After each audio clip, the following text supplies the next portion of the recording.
AI is certainly a buzzword right now across all industries, but where exactly are we in the AI hype cycle and why does it matter when thinking about future growth? Let's find out together on today's episode of the Banking on Digital Growth podcast. You're listening to the Banking on Digital Growth podcast.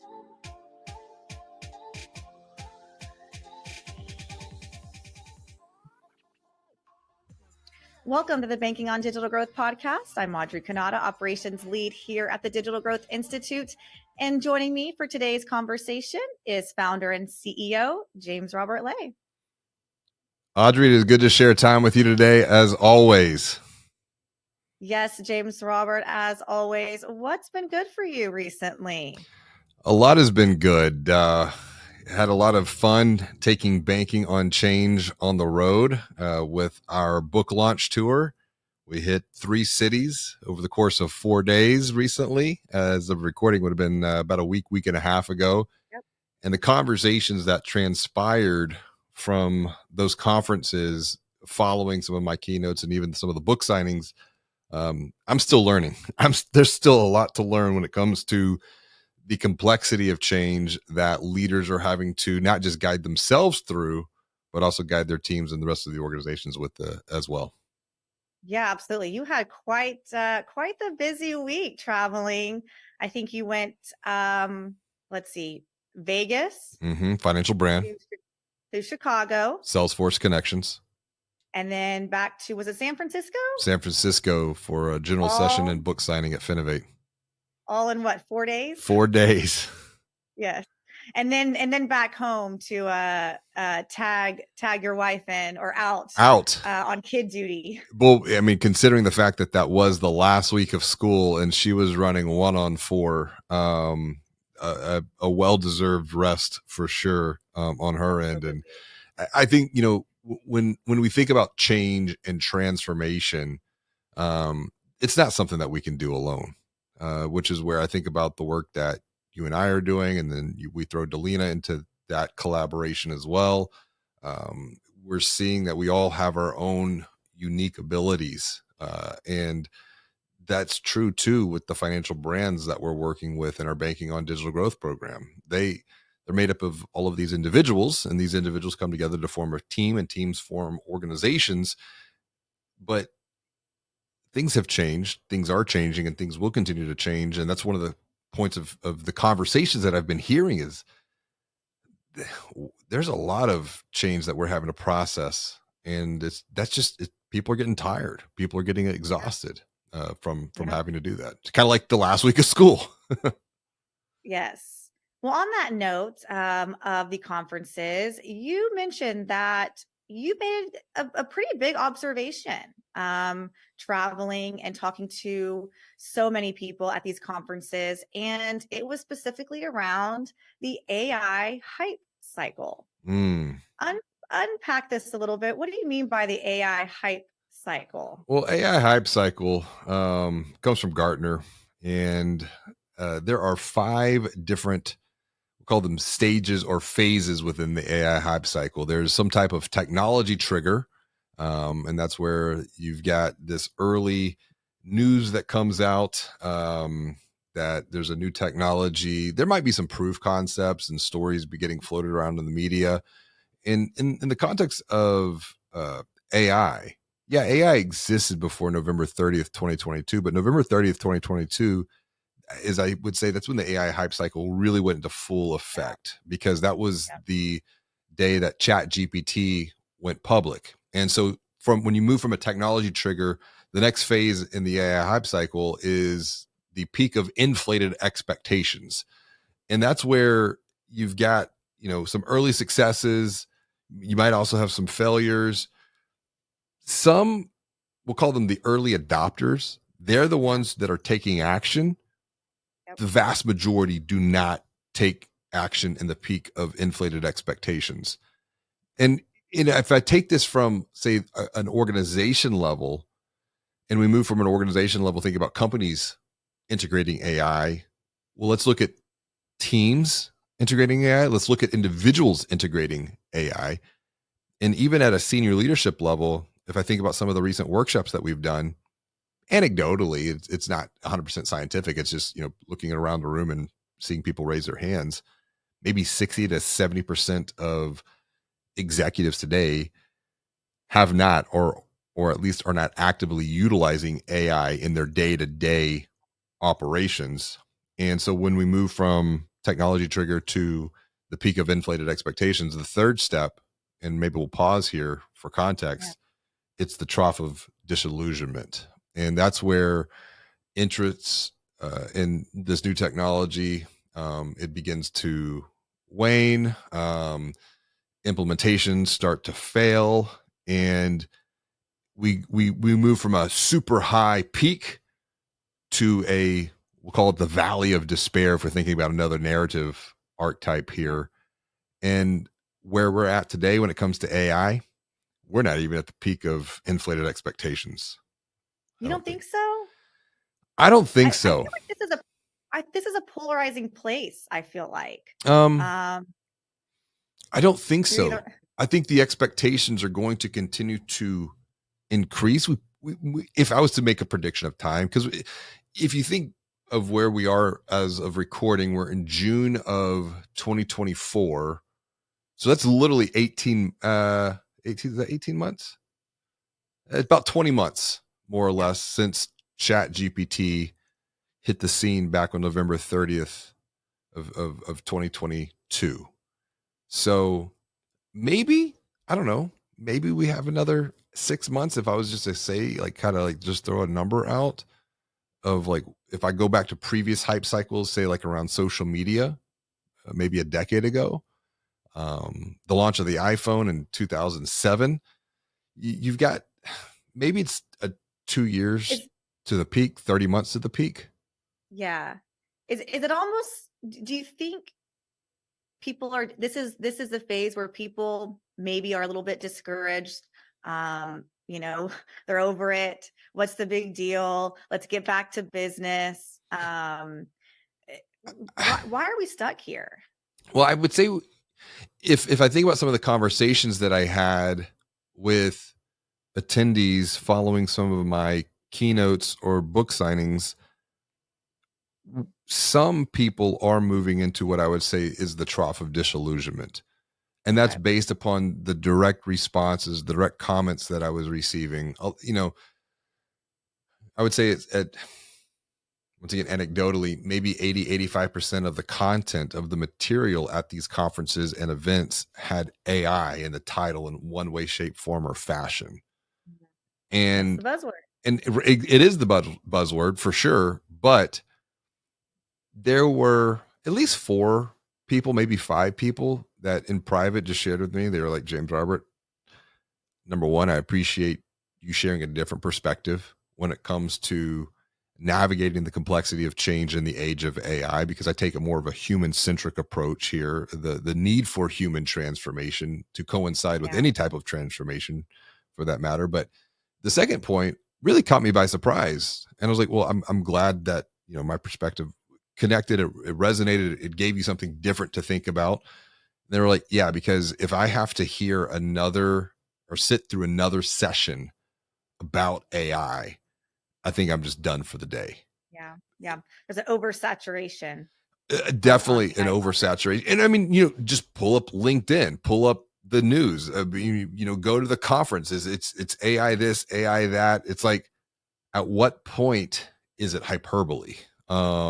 And I think that's the point of the AI hype cycle, or I'm calling it the AI hype cycle, but of Gartner's hype cycle, thinking about the context of AI, we're not there yet. I don't think we're at the peak of inflated expectations yet. But if you pull up and Google Gartner's hype cycle, you'll Yep. see the peak of it's like a rocket ship. You just kind of just go straight up, and then you Uh, hit that trough of disillusionment. You almost drop as fast as you go to the other side. Think about this like a roller coaster. You go right. up and then you come kind of right back down, and then you What do you work. think triggers that drop? It's a great question. Oversaturation, perhaps. I mean, but this is like any type of change management cycle. If I think about like what we teach in the banking on change methodology, It's the act to grow model. And it's where you have to journey up to the top of a mountain to gain some awareness, to see where you've been, look down and see where you're at, look ahead to see where you can go next.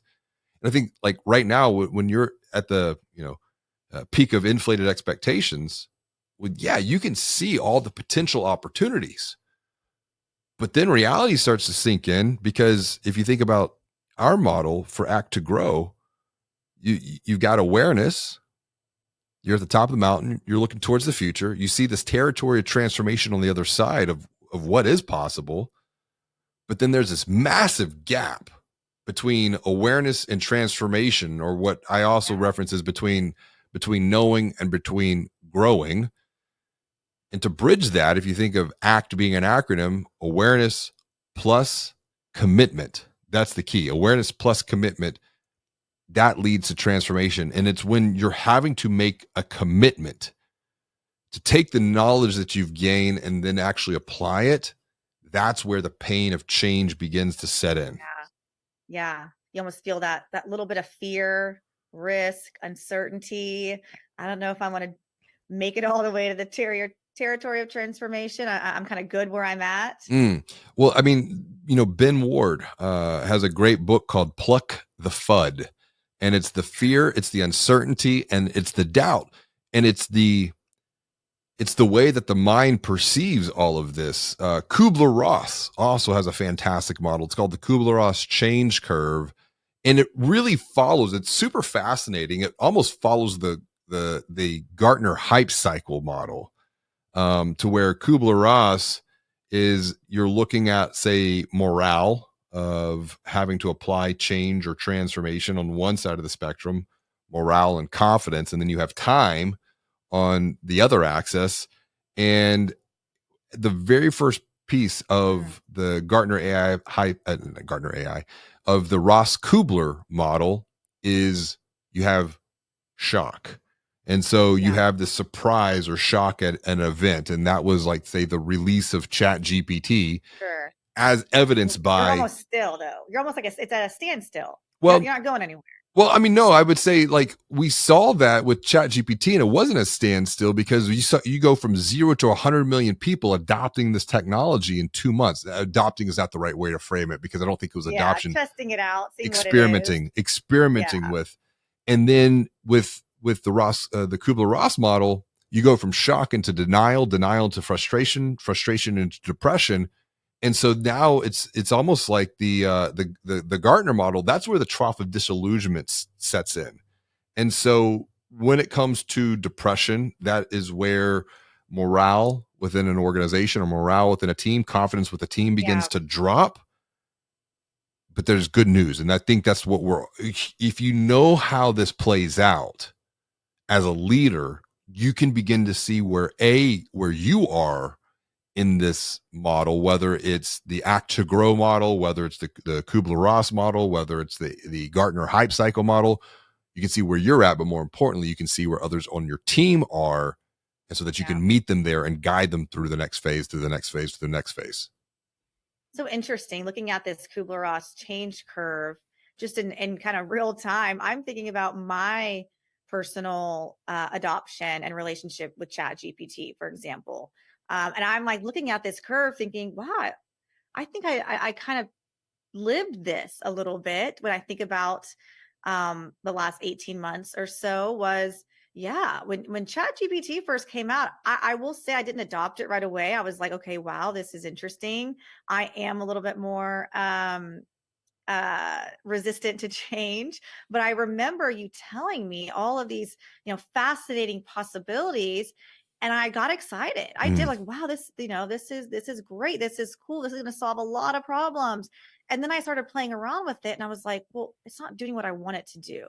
Well, hold on, this is kind of working, but it's not great. Then there was some frustration, and then I mean there was many times where you and I would have a back and forth, and you would show me new things that it could do, and then I was trying to figure it out on my own, and I was getting frustrated with it. So I can see that change, but it was because I just didn't know how to utilize it properly. I had to learn how to prompt it. the questions I needed to ask. But that was a frustrating process, 100%. Then I got annoyed with the thing. I was like, gosh, you know what? Everyone's telling me to use it. I don't even like it anymore. Well, But now, after some time and really working with it, it I I mean, I use it every day. but I want to just and we've talked about this, and I think this is going to be a commitment. I really want to dive into that narrative with you and reverse the conversation to where you can share that experience for others, because I know for a fact you're not the only one who's experiencing it. I'm Yeah. experiencing this myself as well. We had to learn to like each other. Well, it's like any relationship, and I think that's the Right. challenging piece of this whole AI discussion is the possibilities truly are exponential, but our mind thinks linearly and perceives the world from a linear perspective. And when you think about this Kubler-Ross model, in 1969, Dr. Elizabeth Kubler-Ross wrote about the 5 stages of grief, the 5 stages Yes. of loss, or more simplified, just the 5 stages. And that's the root of all of this. And so whether you're talking about, because I think to a degree, there is grief that we are experiencing anytime that we go through what Gartner then frames as the Gartner hype cycle with around technology. There is to a degree a period of grief or loss. Like we're having Yeah. to let go of preconceived ideas and more Yes. Things as you specifically knew it. beliefs. Yeah. Yeah. Yeah, And, that's hard. That's hard because, you think you know something and you've got a system down and a process down, and here it is getting disrupted. Whether or not it's getting disrupted for the better or not, that is still that's still change. And you have to physically, grieve the loss. well, to your point, I mean, hearing your perspective of this, you went through, there's a period of denial, then there is anger. You really reference and pause on the bargaining piece of this. Like you're having to bargain with yourself and bargain with just your beliefs. You go through this period of bargaining, then you have depression, and then finally you have acceptance. And that's like the whole new way of not just thinking, but more so believing, because that was another thing that I picked up on with some of the feedback from my keynotes and from the book signings. That you sit down, and when you sign books for an hour and a half, and you get an opportunity to have it's a quick 2-3 minute conversation with someone, but it's like, what connected with you, what really resonated with you. And one of the things that kept coming up time and time again was either uh, the 4 steps for human transformation, or the Yep. 5 elements for human transformation. And it's the elements that drive the 4 steps, but the elements are on a spectrum from belief to behavior. And then there's, a couple of other elements that go in between to bridge that gap between belief and behavior. But I think right now, specifically when it comes to financial services, the belief structure has been challenged greatly since early 2021 or early 2020, I mean, with COVID, because Yeah. the belief before that was people were dabbling with digital, and they were dabbling with digital transformation, but then an external environmental factor forces the progression of a lot of transformation without the I would say acceptance of the people, if you will. And but you have to do what you have to do. But then here we are now 4 years later, and you have that compounded with inflation, compounded with financial crisis. I mean, there's so many other factors that's where people are getting tired and Yeah. burned out. And now you add this exponential factor of AI, and you're having to hear this. But as quickly as AI is transforming, the linear mind is not able to keep up. So in essence, we're going to have to cycle through the act to grow model, or the Kubler-Ross change curve, those 5 stages. We're probably have to cycle through those on at least a quarterly basis, Yeah. in one way, shape, form, or fashion, to at least mentally and psychologically do our best to keep up with exponential change and transformation. Yeah, thinking about the conference fatigue around AI sessions that you noticed, what you know, how can we find the balance? What is your recommendation moving Mm. forward, specifically around future events and conferences, Oh, topic? I think a couple of things. I think being very mindful of where people are, like for example, running an event, Yeah, being very mindful of the fatigue that people are feeling. Um, that's number one. Number two, building in more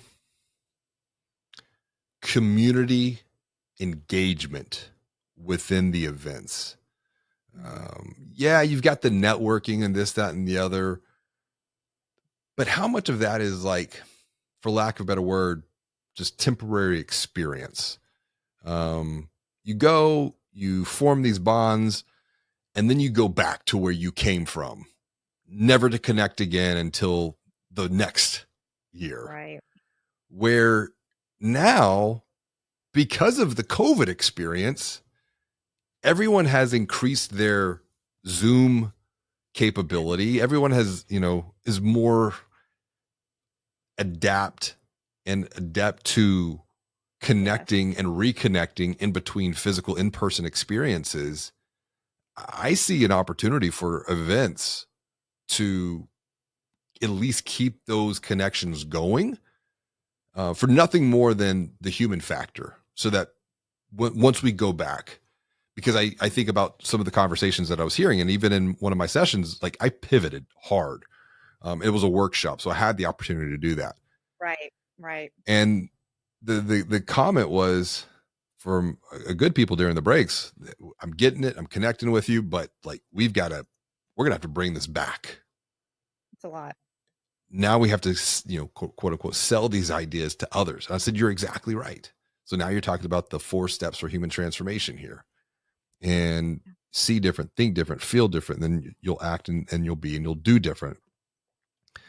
And so I think being mindful of human factor, being mindful of human transformation, being mindful of the role that connection and conversation and community really does facilitate would be a tremendous way. And we're doing this with one of the events, actually. We're doing a 90-day post event banking on change boot camp, Yeah, because it is a way to take the attendees and what they've learned, and not just keep those connections and conversations continuing to facilitate community, but more importantly, take all of the ideas that everyone has gained, all of the insights that everyone has gained, right. put that into a plan, begin to take action to create some momentum coming out of those conferences. Because a big challenge is you get back, day-to-day life, fires, and before you know it, you're 90 days out post event.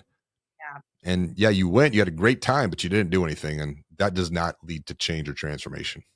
No, it's a lot of, it's a lot of knowledge absorption in a small amount of time. Mm-hmm. And, I just think on my own conference Mm-hmm. experiences and the, many, many conferences I've gone to over the years and as an educator, all the time. And, I would sit there and just be fascinated with some of the material that I was receiving and, just taking copious amounts of notes, and everything sounded, so fantastic, and it's wonderful, and I wanted to implement it, but I would get back and, with the real world, back to the real world, the daily grind, Mm-hmm. things I have to do, and that notebook of notes would never really be touched again. Or I would open up something and I would think, okay, wait a minute, I remember this, but how was I going to implement that? What was I going to do there? And there's really nowhere else to go or to get feedback or insights or to ask questions. And I think if there was, this way to keep connected and to follow up and maybe what can you do with these ideas? Let's talk about it now in application. We can use a conference to share the ideas. And then post conference, let's talk about applying those. What's working well for you? Yeah. You and I are both in a collaborators club with Databox, and we are literally meeting and talking about how are things working for you? What are you Hmm. doing? How are you using these strategies moving forward? It's a continuous learning. Otherwise, we'd probably just be sitting there, a lot of this knowledge. I would agree, and this is the point of the mastermind that I wrote Right. about in Banking on Change. And the idea of a mastermind, it is not my idea. Other great thinkers and leaders have talked about the value of the mastermind before, but the way that I look at the mastermind through the context of AI is you have your mind, Audrey, I have my mind. And when you add, and really all you need is a third mind. I mean, you could look at this as a mastermind is as few as, I think two is too small, because when you add the third, you really move into omni trium perfectum. So you're moving into the idea that all good Yeah. things come in threes. And so it adds just that one more layer of accountability. But when you have as few as three people connecting and coming together on a consistent and regular basis, I have seen, and you've seen, I mean, I think about the organizations that have been in our Banking on Digital Growth program, by creating regularly reoccurring points of connection through a journey. That's where they make the greatest progress, because it's always keeping the subject matter, whatever that matter is, top of mind, and not letting it fall to the back burner. And then they're like, Yeah. what we were talking about a year ago? Yep. Well, we need to bring that back out. And so there's the 90-day growth method that it really is the foundation for the Banking on Change boot camp, that can help a team begin to build the habits that they need to apply anything that they're learning, whether it's Right. if it's at a conference or through a workshop. It does inspire the next level of growth. Yeah. And I think too, thinking about gaining all these insights at conferences, you do need a little bit of time for that knowledge to absorb. Hmm. And I know this from my time in education. It takes a little while for especially new ideas, um, innovative ideas to kind of sink in a little bit, marinate on it, before taking action. And so I think that is Yeah. where we see people that kind of tend to fall off.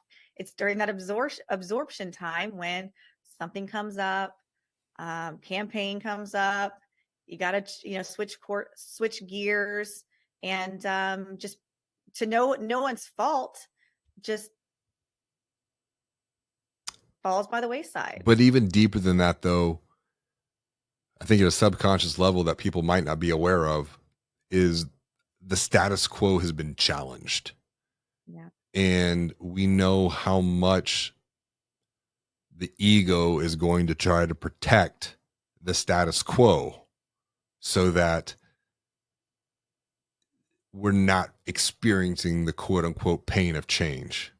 Yeah. And what I think is fascinating though, and I was just doing some reading on this, you and I both were, how much your ego is working Yeah. subconsciously. I mean, I know we think of ego, arrogance, but your ego is working constantly, to protect you, Mm. and it's protecting you from change. Your ego is not judging whether or not that change is good or bad. It's so funny, and I'll be the first one to throw myself out there on this subject, but that's where I think we get, when we have the external accountability. Yeah. You and I were talking before we hit record about a conversation that I was having with my wife, with Delina, and she was really pushing on me with some things that, Shocking. yeah, shocking. I didn't want to hear. I would say I didn't even like to hear, because, but then what I realized is, no, it's my ego. My ego doesn't want to hear this. My ego, my pride, my even my arrogance didn't want to hear this. But once I removed that out of the equation and I just listened very openly to what she was communicating, I'm like, damn, you're right. You're like, damn it, this makes Again. sense.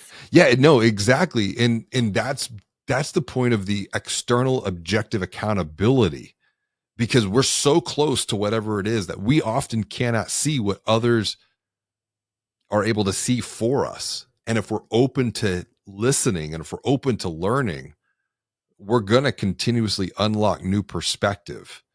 And so her challenge to me was, I was thinking too small about what the possibility for the impact that we can create through the work that we're doing. And whenever I was like, huh. And I think the comment that stung the most, she was like, you're your own worst enemy.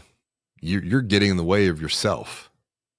Yep. And when we think about whether it's the Act to Grow model or the Kubler-Ross model or the Gartner hype cycle, having an understanding of where we're at in each one of these, we'll call them journeys, that creates awareness. That awareness can provide us with perspective to see something even bigger than what we're able to perceive right now in the present moment. That's the territory of transformation. But it's the commitment to take that knowledge, apply it, create some movement and momentum to where we have progress that we can measure, moving towards the territory of transformation and away from the present state, trying to do that alone. And I speak from personal experience on this, but I also see this with other organizations too. Trying to make and navigate change and transformation alone is a futile exercise is too strong of a word, but it will be a very tough and challenging road. That's why we say go together as a group. If you want, there's an African proverb. If you want to go fast, yeah, go alone. But if you want to go far, go together. Yeah. And that's what I love about these different models and visuals and the change curve is, it gives you a little bit of comfort that this is just part of the process. There's nothing wrong with me. I am just working through change. And so when you are at that frustrated moment or the valley of depression, you can, not spend too much time overthinking it. Yeah. And just, okay, this is part of it. You and I were talking before we even hit record about, some negative feelings, and this is just part of it, and it's okay to experience it, and it's normal. There's nothing wrong with you, and it's not going to last. I'm going to move forward from here to the next stage.